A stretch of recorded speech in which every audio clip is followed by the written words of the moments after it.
Even though our world is broken, there is hope in the gospel of Jesus Christ. Candid Mike is here to share the gospel through life lessons and heavy hitting interviews that will leave you inspired. In each episode, you will have the opportunity to make a difference in your personal life and in the lives of those you love. Today's episode has something good for you.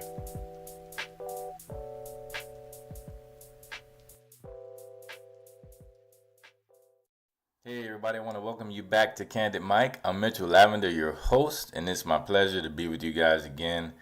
I am excited as usual to continue to share these topics on this character series. I hope that your week has been going great. For those of you who are on vacations or taking breaks because of the time of the year, I hope that your vacations have been going well, that your breaks in between school have been going well, and that you are enjoying the beginning of summertime. I guess that depends on where you live, though. We're in Florida, so it's starting to rain a lot and get pretty hot. We are, my wife and I, Hope, we are currently down in Miami visiting family.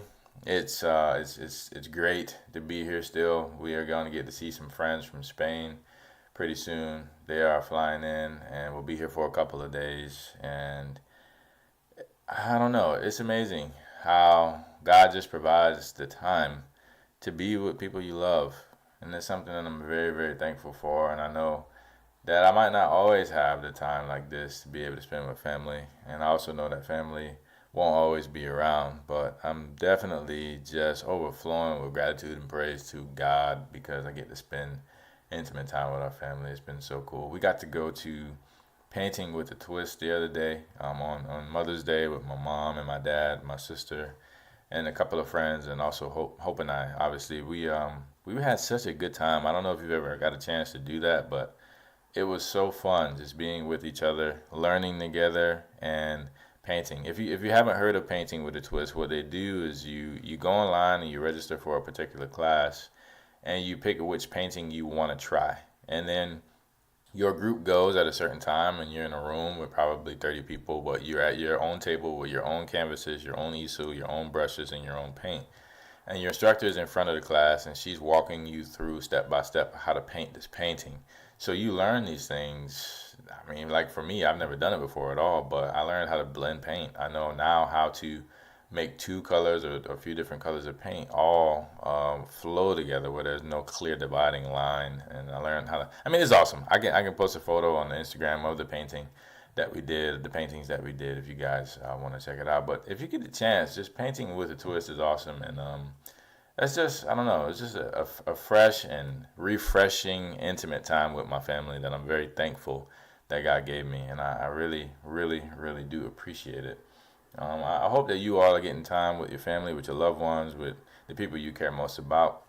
As you've been chiming into this character series, I do also hope that the practical application of the Bible has been working in your life. I don't doubt that it's been working. The Bible works. When we obey God, it always works. It always changes our environment for the better, even if at first it seems to get worse. So that I don't doubt at all. I want to encourage you to remember that this character series exists so that we will put the Word of God into practice. That's the key, is to let your faith flow into obedience, where you are doing what God asks because you have faith in Him and what He asks us to do. And you'll see the change. You will. There's no way you can't. God's Word works all the time. Always, hands down, always has been, always will. And I hope it's been good. I hope it's been really good.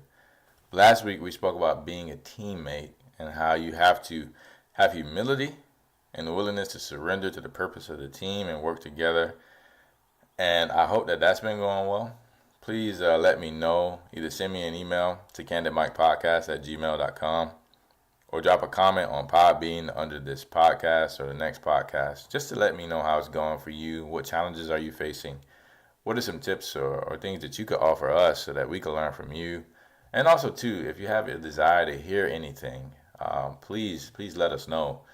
Upcoming on the schedule, we're getting close basically to the end of the character series. After this episode, we're going to be talking about the characteristic of following up, accountability basically. After that, initiating, and then lastly, conviction. And then once we finish the character series, we're going to switch over to our ministry toolbox, which is a training 101. It's a 9 weeks of ministry basics for people who want to go into ministry and are looking to build well in leadership. And even if you're not looking to go into ministry, these practical skills of ministry are, again, very useful in your personal life. So that'll be in 3 weeks. We'll be switching over. In 4 weeks, we'll be switching over to our ministry toolbox. And that will be awesome. So I hope you guys are looking forward to that. But in the meantime, today's topic, the characteristic of listening, and we hit this a little bit earlier on indirectly, but we're going to be way more direct this time around with this topic. So listening. Here's a fact. Everybody wants to be heard. Everyone. You know, you're listening to my podcast right now, so I feel honored that you're taking the time to listen to me, my thoughts, my ideas, and the message I want to communicate. Everyone wants to be heard. What's something that you want people to hear, that you feel like you have to say, or something that you care about passionately, that you want people to know, or an idea that you have that you want people to grab a hold of? Right? Or a new truth that you're discovering that's changing your life. Like maybe you're listening to this character series and you're like, oh my goodness, I didn't realize that humility was such an important part of being a team. I need people to know this, right? Yeah, I mean, there's something in your life where you want to be heard. But it's hard to listen to someone else. And for some of us listening, it's not hard because we either have a natural skill at wanting to hear, or we've learned to really listen. But for some of us, for some people listening to this, it's really hard to listen to someone else for a few different reasons. One, bluntly, we care more about ourselves. Or we just care more about the subject. Or we care more about being right. You've witnessed this before. Two people having a debacle, right, in the middle of an argument. And one person is chiming in, that they're giving their thoughts, and the other person just rebuttals with their thoughts, and it escalates to the point where eventually you have what we call a full-blown argument, which results in an unresolved conflict, and those two people stop talking, right? Because both of them were too concerned about being right, and maybe one of them even was. Usually somebody's right, but now the relationship is at odds because being right became more important than the person. And for me, with ministry, I am often, if not daily, in a situation where I need to counsel someone. More often than not, they already know the answer. They just need me to listen, and probably a few exercises to help them hold on to the truth if they're wrestling in their mind with something. But when I'm not careful, I can run over their emotions like a steamroller with answers. And this is bad because what happens is I start to notice that their replies get shorter, their voice gets softer, and their interest in talking starts to dwindle. At that point, I know, oh no, I'm losing them. And I slow down and I start to reaffirm them, which we'll talk about that in a second. And maybe you've been there in a situation where you're losing somebody because you're just talking too much, or they came to you for help and now you steamrolled them with answers and you completely missed the fact that they just wanted their emotions to be validated and somebody to listen to their heart. You see, my background, even my degree, is in mathematics. So for me, I'm a problem solver, right? So when people come to me with a problem, I want to naturally fix it. And you're listening, you're probably smirking if you can identify with this. My natural go-to mode, so to speak, is to be a mechanic, a problem solver. I fix cars, I fix problems, and if I'm not careful, I carry this mentality over into ministry, into family, even into friendships, where it's like, oh man, I need to fix you. But I don't need to do that. What I need to do, first of all, is listen and understand. But why? Why listen? We know when somebody listens to us, it impacts us. We know it does. We feel like they care because listening takes energy, doesn't it? I mean, listening to the details of someone else's heart, and especially if they talk for a long time, takes energy. It does. You actually get tired from listening. It is a physiological process. So listening teaches people that we care. Now, when it comes to your kids, if you have little ones especially, listening is so important because they're going to learn from you how to listen. it was told to me by Hope last week. She's reading this book called Take Your Time. And one of the things that the author talked about in that book was, if we are multitasking and our children come to us and need us to listen to them, and we hit them with the yeah, no eye contact, no nothing, we're teaching them how to listen to other people by doing that. And what are they going to do when you try to talk to them and they're doing something else? They're going to hit you with the yeah, and no eye contact. And we wonder where they get it from, right? But listening particularly shows people you care. When you stop what you're doing, because quite frankly, we're always doing something, right? When we stop what we're doing, we turn and give them eye contact, and we listen to their words and answer their question or hear their emotions or listen to the intent of their heart. As a good friend of mine named Chris Stowers told me, it goes a long way. So why listen? Because we teach others how to do so, and because this is how we communicate that we actually care about the people in our lives. But ultimately, James 1:19 says, everyone should be quick to listen, slow to speak, and slow to anger. So ultimately, why listen? Because you honor God when you obey him. That's what this character series is about. Be a good listener because it honors God. Think about that for a second. When's the last time you thought about, how can I honor God by listening well to this person's heart? They're talking to me for a reason.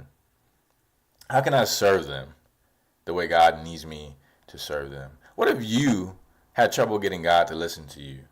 You go down on your knees or you go for a walk to pray, and you start talking to God, and all of a sudden he interrupts you, and he's talking to somebody. Oh, I can't listen right now. I'm sorry, Mitch. I got too many other people talking to me. You're going to have to wait. God never does that, right? Could you imagine if he did that to us, if his ear was not available? Our whole lives would be different. And in the case of our friends and our family and even our coworkers, sometimes their lives would be different if we don't listen. So I really want to encourage you to listen well. Become a great listener. This is a characteristic that will take you a very long way. So some practical things. Number one, don't interrupt. When someone is speaking, either to you or someone else, don't interrupt them. Interrupting someone is a sure way to send the signal that what I have to say is more important than what you have to say. And if you find yourself interrupting people often, then take some time with yourself and realize, okay, why do I do this? Is it a habit? And if it's a habit, there's ways to break habits. Is it just that I feel so passionate about this particular topic? I only interrupt people when it's about the Bible. Or, man, I only interrupt people when it's about laws or legislature. Or, man, I only interrupt people when it's about football. Maybe you're just too passionate about that topic, and you got to work on not interrupting people, especially even when they disagree with you or have a different viewpoint, right? But don't interrupt. Here's how you properly interrupt. You wait. you wait. If you're talking to someone, you wait. You give them eye contact. You wait until they are done talking. And then you reflect, you identify, you reaffirm, and you connect. But we're going to talk about those in detail. But if someone is talking to someone else, the proper way to interrupt is to walk up, stand somewhere where you are in their eye contact or near in their peripherals. Wait until they acknowledge you, and then tell them, I have a question, or I just need to talk to you for a minute. Could I ask you this? And then go from there. But don't interrupt when people are having conversations, and don't interrupt when someone's talking directly to you. That is a sure way to communicate. I do not care what you're talking about. It is not as valuable as what I have to say. The second thing I'd say, besides not interrupting, that's number one. Number two is make eye contact. I'll say, depending on your culture, this might not be good. So for American culture, yes, make eye contact. If you're in a different culture, respect your elders and who's talking to you. But in general, when someone's talking to you, look them in the eyes. This is a sure way of communicating that you are in tune with what they're saying. And if you're intimidated by looking at people's eyes, look at the tip of the nose. When you look at the tip of someone's nose, it seems like you're looking at their eyes anyway. So make eye contact and acknowledge that you understand the progression of their speech. So as they're talking, you naturally nod your head. Oh, yeah, I see. Or, okay. Or, yeah.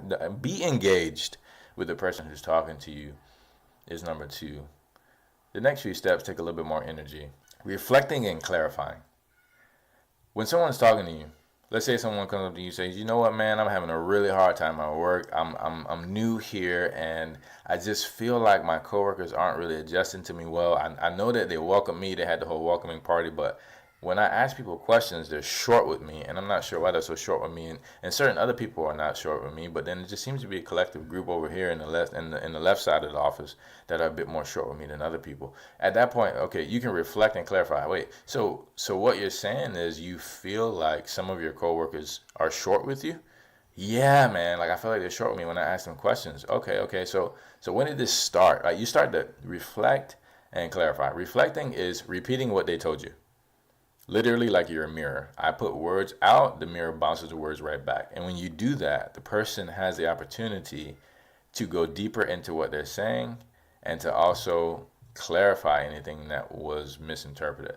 But what this does for them psychologically is it helps them realize, wow, you're listening to me. Two, you care enough to repeat back what I said. And three, now I get to go even deeper into what I'm talking about. So reflecting and clarifying is so important. So you could ask, so what you're saying is, and repeat what they say. And if they say, oh, no, I didn't really mean it that way, here's how you can clarify. You can say, well, what exactly did you mean? Or how did that affect you in this way? I'm trying to understand, right?